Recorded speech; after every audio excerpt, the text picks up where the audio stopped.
নমস্কাৰ। আপোনালোকৰ জৰিয়তে জনাব বিচাৰোঁ যে আজি ৰাতিপুৱা আমি 7টা মানত এখন ৰেলৱে মেমো পাওঁ, মানে ষ্টেচন মাষ্টাৰে দিয়ে। সেই মেমো ভিত্তিত আমি পিঅ'লৈ যাওঁ।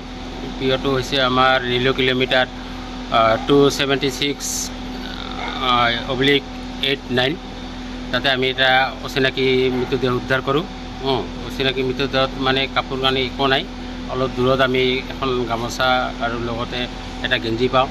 গেঞ্জি তাৰ পিছত মানুহজনৰ লগত কোনো মানে চিনাকি কৰিবৰ কাৰণে কোনো পত্ৰ পাই পোৱা নাই। সেইকাৰণে আপোনালোকৰ জগতে মানে জনাব বিচাৰিছোঁ যে কোনোবাৰ গাঁৱত বা কোনোবাৰ ঘৰৰ মানুহ যদি এনেকুৱা নাইকিয়া হৈছে, আমাৰ লগত যে যোগাযোগ কৰে, আমি যেন তাৰ পৰিচয় উদ্ধাৰ কৰি তাৰ মৃতদেহ বুজাই দিব পাৰোঁ। তাৰ কাৰণে আপোনালোকক আমি অনুৰোধ জনালোঁ।